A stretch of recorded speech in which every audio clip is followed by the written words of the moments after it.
ঈদ মোবারক, ঈদ মোবারক, ঈদ মোবারক। সবাইকে পবিত্র ঈদ উল ফিতরের এক ক্রাশ ভালোবাসা। ঈদ মানে আনন্দ, আনন্দ মানে আড্ডা। আজকের এই মিষ্টি দিনে আমাদের আড্ডাটাও হবে একদম ঝাক্কাস। কারণ আমাদের সাথে আজ এমন 5 জন অতিথি আছেন যারা শুধু শিল্পীই নন, তারা আমাদের গর্ব।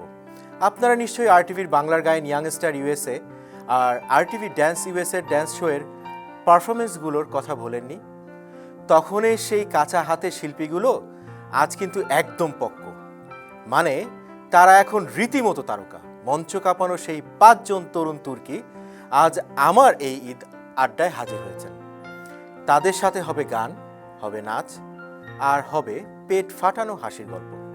প্রবাসের ঈদ আর রিয়েলিটি শোয়ের পর্দার পেছনের সব গোপন কিচ্ছা আজ ফাঁস হবে এই আড্ডায়।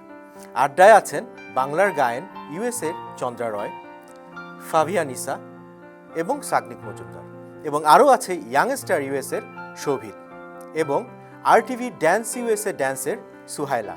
তো আর দেরি কেন, গান আর আড্ডায় এই গ্র্যান্ড সেলিব্রেশনে সবাইকে স্বাগত জানাচ্ছি আমি অলিভ আহমেদ। চলুন শুরু করা যাক ঈদ আড্ডা। শুরুতেই আমি চলে যেতে চাই আমাদের চন্দ্রার কাছে। চন্দ্রা, কেমন যাচ্ছে ঈদ? ঈদ মোবারক অলিভ ভাই, খুব ঈদ ভালো মোবারক। যাচ্ছে, আর আরটিভির এই আয়োজনে আসতে পেরে আরো বেশি ভালো যাচ্ছে। আজকের ঈদের দিনটা কেমন যাচ্ছে, মানে কেমন ভাবে কাটালে? প্রবাসে তো সেই আনন্দটা যদি বলি বাংলাদেশের মতো আমি মিস করি, বিশেষ করে কিছু বিশেষ আয়োজনে আমি বাংলাদেশকে ভীষণভাবে মিস করি। এখানে সেইভাবে ঈদের আনন্দটা হয়ে ওঠে না যতটা বাংলাদেশে ছিল, কিন্তু তারপরও ফ্রেন্ডসদের সাথে দেখা হয়, কারো কারো বাসায় যাই, কাজের স্ক্যাজুয়াল অফ করে দিয়ে যাই। সালামি কি পাওয়া হয়েছে আজ? সালামি এখানে খুব একটা পাওয়া হয় না। চন্দ্রা, তুমি আরটিভির বাংলার গায়নের থেকে এসেছো, তো এই বাংলার গায়নে আসার পেছনের গল্পটা কিছু একটু শোনাবে?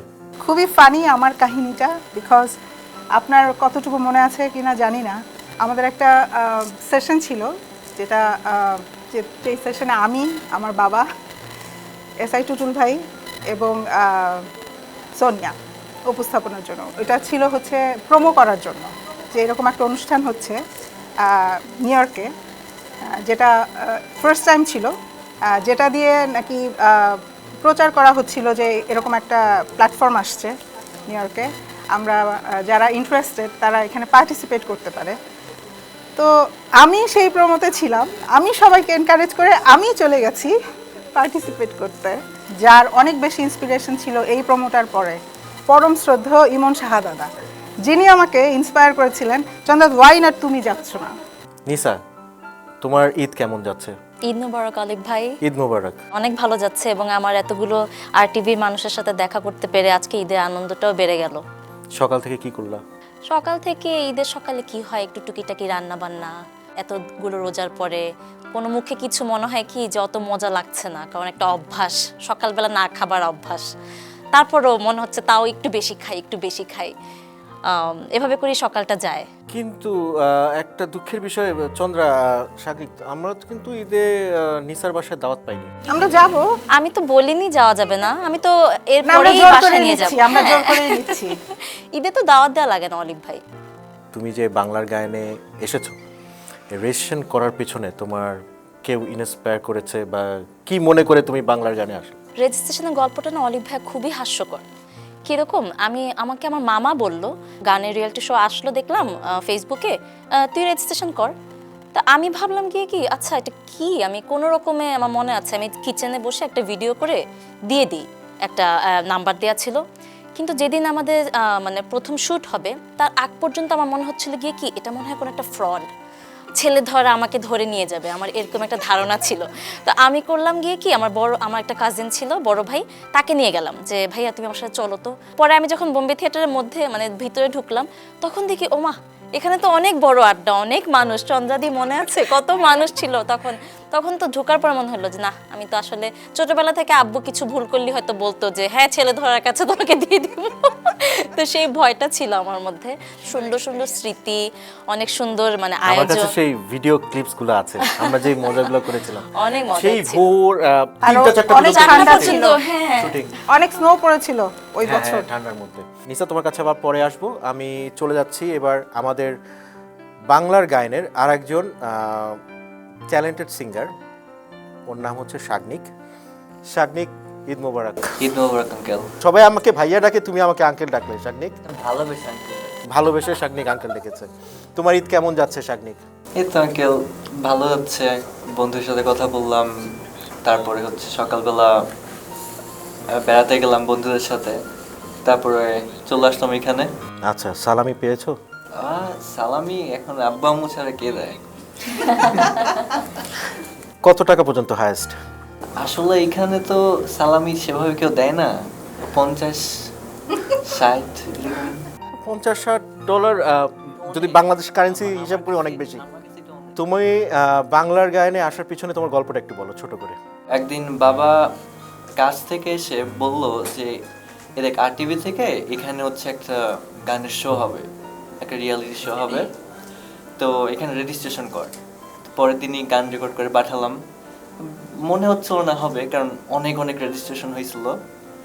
তো কয়েকদিন পরে আমি একটা মেল পেলাম যে হচ্ছে আমাকে স্টুডিও রাউন্ডের জন্য আমাকে ইনভাইট করা হয়েছে। একটু খুব নার্ভাস ছিলাম আর কি। তো গেলাম, যাওয়ার পর দেখি অনেক অনেক মানুষ। তো সেটা দেখে তো আমার আরো মানে বুক ধক ধক ধক ধক করতেছিল। তারপরে তো হচ্ছে স্টুডিও রাউন্ড শুরু হলো, আমাকে ডাকলো। শওকত আলী ইমন স্যার আমার পাঞ্জাবি আর প্যান্ট খুলে রাখতে চাইছিল। আমাকে ওরা স্কার্ট দেবে, আমি প্যান্ট শার্ট পাঞ্জাবি সব দিয়ে চলে যাবো, একটা স্কার্ট পাইলেই হইলো। তো তারপরে তো স্কার্ট পাইলাম। তুমি যখন বাংলাদেশে গেছো, কোনো একটা এপিসোডে শওকত আলী ইমন তোমাকে কি বলেছিল? ওইটা ছিল হচ্ছে জাজেস চয়েস রাউন্ড। সো শুটিং এর আগের রাতে হচ্ছে একটা গান দিবে, সেটা আমাদের এক রাতের মধ্যে তুলে নেক্সট দিনে হচ্ছে গাইতে। সেই গানটার নাম ছিল মালা রাখবো না। আমার তো কোনো মতেই হচ্ছে না, এক রাতের মধ্যে কিভাবে সম্ভব।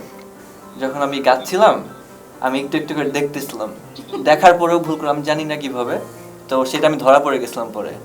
আমাকে মনে হয় ওই জন্যই বাদ দিয়েছিল। তোমার কাছে আবার আসবো। এবার চলে যাচ্ছি সুহাইলা। সুন্দর করে একটা মিষ্টি একটা হাসি দিবে। কেমন আছো সুহাইলা? ঈদ আছি মোবারক। ভালো, আপনি কেমন আছেন? ঈদ মোবারক। ঈদ কেমন কাটছে? আজকে খুব আনন্দ করছি আমরা। সকালবেলা বাবা মসজিদ থেকে এসে আমার আর আমার দুই ভাইয়ের জন্য ডোনাট কিনে আনছে ডাঙ্কিন ডোনাট থেকে। তারপর আমরা আমার নিনার বাসায় গেলাম, তারপর আমি এখানে আসছি আপনাদের সাথে আনন্দ করতে। তুমি ড্যান্স ইউএসএ ড্যান্সে আসার পেছনে তোমার গল্পটা বলো, কিভাবে তুমি জানতে পারলে?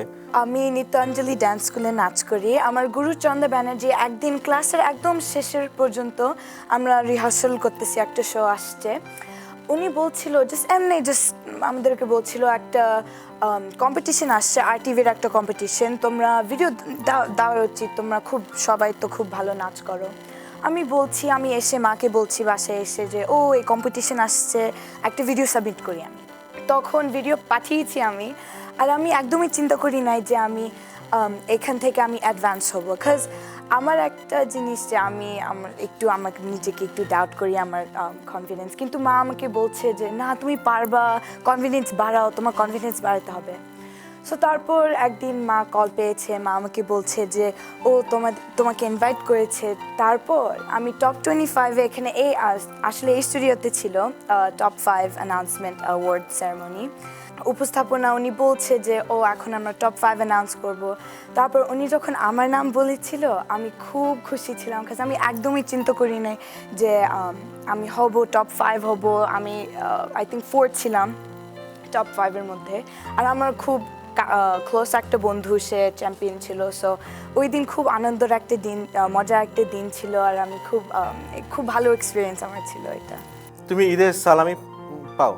হ্যাঁ, সো ও বলছিল যে ও বেশি সালামি পায় না। আমি জানি না ও কার সাথে ঘোরাফেরা করে যে ও সালামি পায় না। আমি প্রায় প্রতি বছর আমি সালামি পাই। আমি মার থেকে, বাবা থেকে, নানা নানি থেকে, আমার ফুফু থেকে, খালা থেকে, সবাই আমাকে সালামি দেয়। এখন পর্যন্ত কত হায়েস্ট পেয়েছো? এখন আমি আই থিঙ্ক 100 না 200। তাহলে যেটা হচ্ছে আমার এই অনুষ্ঠানের পরে ওর সালামি দিয়ে বাসায় আমাদের যেতে হবে। না, বাসায় না, আমরা একটা পার্টি করতে পারি আর কি, বিভিন্ন রেস্টুরেন্টে দিন তো শেষ হয় না, এখনো আসেন আমাদের বাসায়, আসেন। আচ্ছা, তোমার কাছে আবার আসবো। এবার আমি চলে যাচ্ছি আমাদের ইয়াং স্টারের শিল্পী শোভিত। শোভিত, ঈদ মোবারক। কেমন আছো তুমি? আছি, আপনি কেমন আছেন? আমি আছি ভালো। কেমন কাটছে তোমার ঈদ? সোফার ভালোই যাচ্ছে। আর খাবার দাবার তো খুবই ভালো যাচ্ছে আর স্পেশালি বন্ধুর বাসায় ইনফ্যাক্ট আমার মা প্রত্যেক ঈদে রান্না বান্না করে বাসায়, সো এটা খুবই ভালো যাচ্ছে। আর সালামি সোফার আসছে এই যে 10 টাকা মনে করেন 20 টাকার নোট, কিন্তু হোপফুলি আমি ভালো রোজগার করতে পারবো। তুমি এই সালামির টাকা দিয়ে কি করবা? দেখি একটু একটা কিছু কেনাকাটা করবো। দেওয়া যায় তাই না সবাই? পার্টি তো অবশ্যই বাসায় আসতে পারবে না সবাই, এনিটা। আচ্ছা, তোমার একটা মেমোরি শেয়ার করো বাংলাদেশের ইয়াংস্টারের পার্ট নিয়ে। ইমন শাহ স্যার আমাদেরকে গাইড করছিল, আমরা হয়তো ওই সময় সিনেমা রাউন্ডের সময় ছিলাম।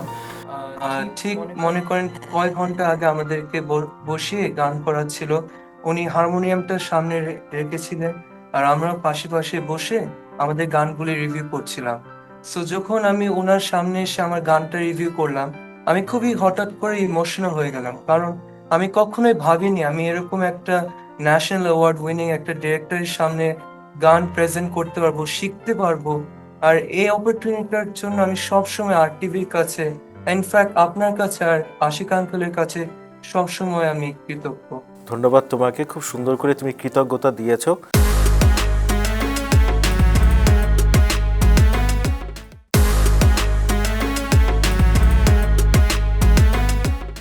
চন্দ্রা, তুমি বিভিন্ন স্টেটে শো করছো আমরা দেখছি আর কি। এখন তোমার এই গান নিয়ে এই RTVর বাংলার গায়নের যে একটা প্ল্যাটফর্ম পেয়েছো, এটা নিয়ে তোমার ভবিষ্যৎ পরিকল্পনা কি?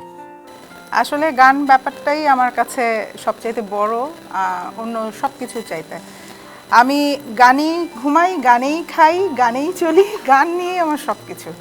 আর RTVর এই প্ল্যাটফর্মটার পরে, আমি তো আগে থেকেই গান করি, এটা আপনারা সবাই জানেন। আর এই প্ল্যাটফর্মটা পেয়ে আমি আরেকটু বেশি খুশি এবং প্রাউড ফিল করছি, কারণ এর আগে কোথাও গেলে হ্যাঁ বাবা মার নামে পরিচিত হওয়াটাও একটা বড় বিষয়। আগে যেমন বলা হতো হ্যাঁ অমুকের মেয়ে চন্দ্রা, এখন বলা হয় RTV বাংলার গায়নের ফার্স্ট রানার আপ চন্দ্রা। সেটাকে আমি অনেক এনজয় করি। চন্দ্রার কথা ধরে আমি বলছি, চন্দ্রা হচ্ছেন আমাদের শ্রদ্ধেয় রথীন্দ্রনাথ রায়, ওনার মেয়ে। Thank you so much Olive ভাই, আমার বাবাকেও অনার করার জন্য। চন্দ্রা, যেটা আমি জেনেছি, আমরা শুনেছি যে অনেকগুলা গান দিয়েছে এবং ওইখান থেকে মিউজিক ভিডিও হয়েছে আর কি, শস্যের ফুল। হ্যাঁ, সেইটা নিয়ে একটু বলেন। একদম মিউজিক ভিডিও সহ। এটা তো মিলিয়ন ভিউ ক্রস করেছে ওটা। হ্যাঁ, এখন অলমোস্ট 2 মিলিয়ন। এখন আসছি নিসার কাছে। নিসা, আমি দেখেছি তুমি বাংলাদেশে যে অনেকগুলা শোতে পারফর্ম করেছো RTVর আর কি স্টুডিওতে, ওইটা নিয়ে তোমার কোনো অভিজ্ঞতা বা তোমার ওইটা নিয়ে কোনো ফোকাস স্টেশনে তুমি করেছো এবং ওই গানগুলো এখনো কিন্তু যাচ্ছে আর কি? ফোক স্টেশনে গান করা হয়েছে, RTV এই রাত তোমার আমার গান করা হয়েছে, তো অনেক সুন্দর অভিজ্ঞতা ছিল। এবং গানগুলো যখন এখন শুনি অনেক ভালো লাগে, ফ্যামিলি নিয়ে যখন শুনি তখন অনেক আনন্দ হয়। এবং ওই সময়গুলো মনে হয় গিয়ে কি যে স্বপ্নের মতো ছিল, রেকর্ডিং থেকে শুরু করে, তারপর যখন রেকর্ডিংটা একরকম, আবার যখন পরে টিভিতেই ওটা দেখি তখন মনে হয় গিয়ে কি পুরো অন্য একটা নিসাকে টিভিতে দেখছি।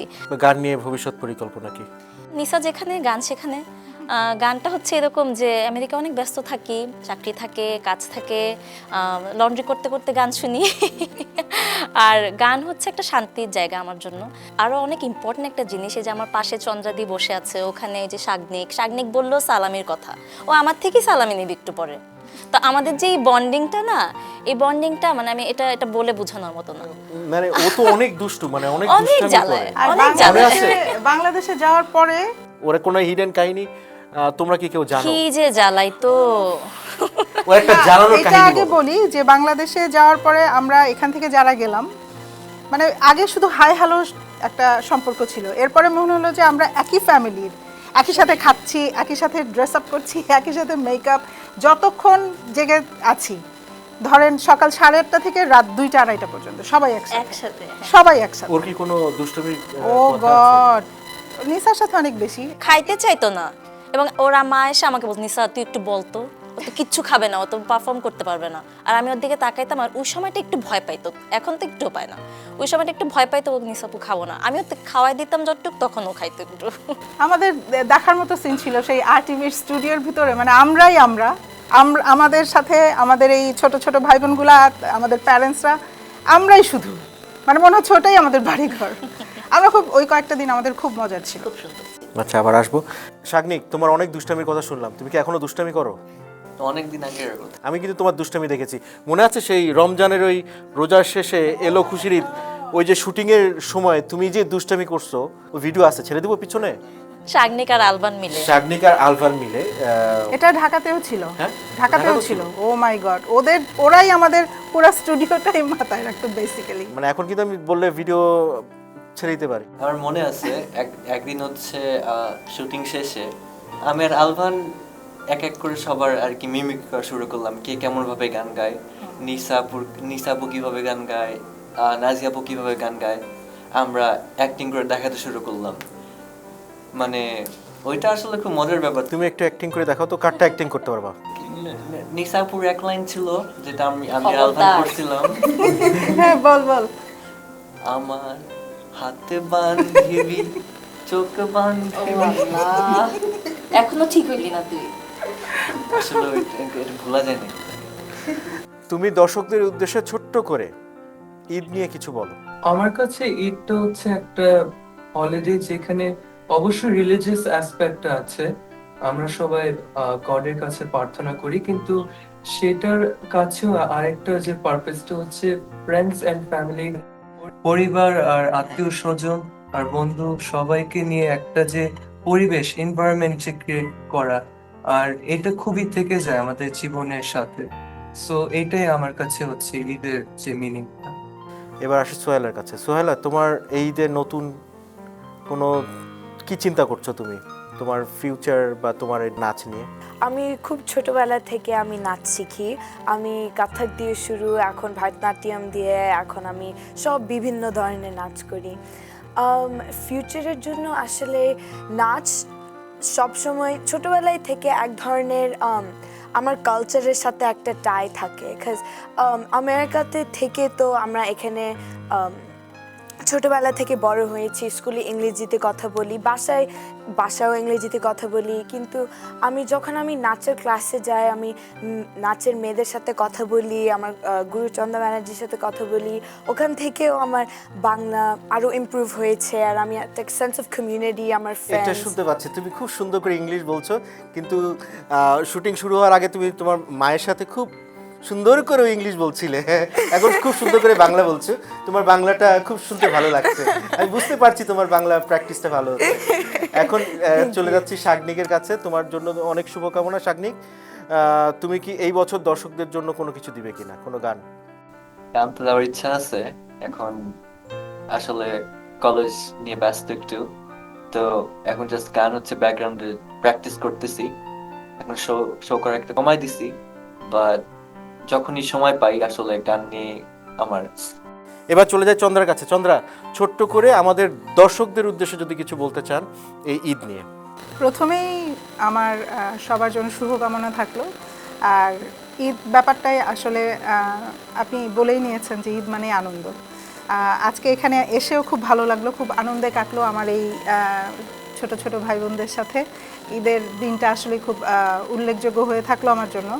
আরটিভিকে এর জন্য অনেক ধন্যবাদ, এরকম একটা অনুষ্ঠান আমাদেরকে উপহার দেওয়ার জন্য, যে আমরা এখানে সবাই একত্রিত হতে পারলাম।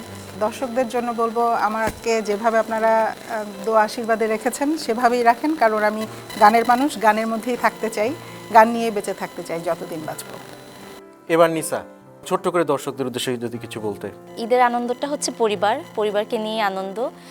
যাদের পরিবারের সবাই ভালো আছে, সুস্থ আছে এবং মোস্ট ইম্পর্টেন্টলি জীবিত আছে, সবাই একসাথে আছে, এর থেকে মনে হয় সুন্দর কোনো ঈদ হতে পারে না। সেটাই প্রতিদিনের ঈদ এটাই, যেটা যখন সবাই একসাথে আনন্দ করা হয়, এবং এই ছোট ছোট মুহূর্তগুলো, ছোট ছোট দিনগুলোকে এনজয় করা উচিত, মানুষকে ভালোবাসা উচিত। তোমাকে ধন্যবাদ এবং তোমার জন্য শুভকামনা। থ্যাংক ইউ অলিভ ভাই। শোভিত, এবার আমি তোমার কাছ থেকে একটা ছোট করে গান শুনতে চাই। মনেতে লুকানো ছিল সুপ্ত যেতে আশা, জাগিল মধু লগনেতে, জাগালো পিয়াসা, উতলা হয়েছে মনে আমার ভালোবাসা, অনুরাগ প্রেম দিনে দেখ ভুলছি আমি, অনুরাগ প্রেম দিলে দেখ ভুলেছি আমি। বাহ, খুব চমৎকার। শোভিত কিন্তু বড় হয়ে গেছে, তাই না? আমরা তো ওরে ছোট দেখছিলাম যখন ইয়াংস্টারে ছিল, তখন একটু ছোট ছিল না? শোভিত বড় হয়ে গেছে, খুব সুন্দর। এবার শাগনিক, তোমার কাছে 2 লাইন গান শোনায় দাও।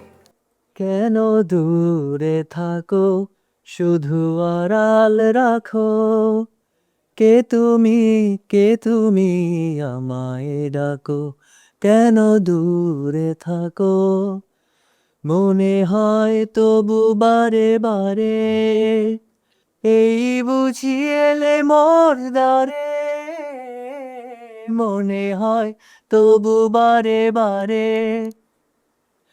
এই বুঝি এলে মোর দ্বারে, মনে মোর স্বপনের ছবিটি আঁকো, কেন দূরে থাকো, শুধু আড়াল রাখো, কে তুমি আমায় ডাকো, কেন দূরে থাকো।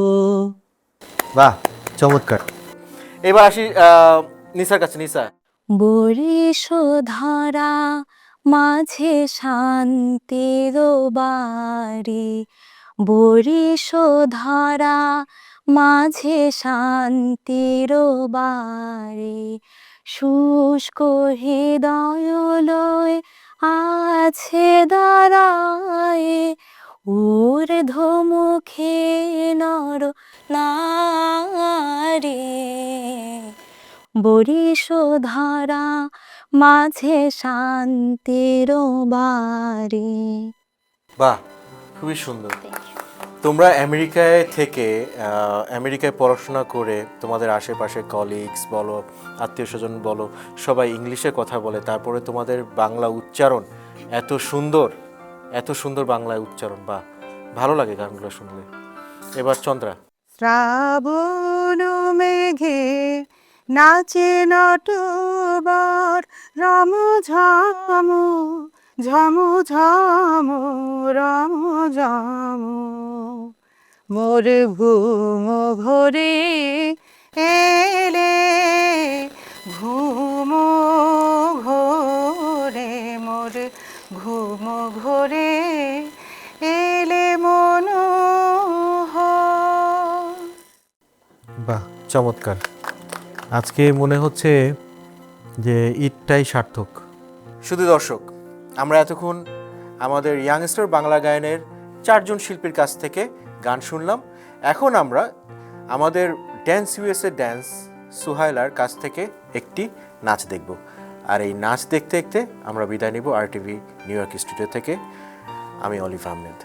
সবাই ভালো থাকবেন, সুস্থ থাকবেন, RTVর সাথেই থাকবেন। চলুন দেখে আসি সুহাইলার নাচ। আমি কয়েক বছর আগে আমার পা ভেঙেছি, আর আমার একটা আন্টির বিয়ে আসছিল। তখন আমি খুব পারফর্ম করতে চেয়েছিলাম, কিন্তু আমার পা ভাঙা ছিল, আমি করতে পারি নাই। আমরা সবাই অভ্যস্ত স্টেজ জুড়ে আমরা পুরো স্টেজ নিয়ে নাচ করা, কিন্তু সিটিং ড্যান্স তো এক ধরনের স্টাইল। সো আমি আজকে আপনাদের জন্য একটু করি। যদি দেখার ইচ্ছা হয় তোমার নিঠুর মনে লয়, কালিন্দের ঘাটে আইসো দুপুরের সময়, আমি জল ভরে বার ছল করিয়া দেখব নয়ন ভরিয়া, জল ভরে বার, আমি জল ভরে বার ছল করিয়া দেখব নয়ন ভরিয়া, দেখো আসিয়া আমার বন্ধু চিকন কালিয়া, দেখো আসিয়া আমার বন্ধু চিকন কালিয়া, দেখো আসিয়া। ঈদ মোবারক।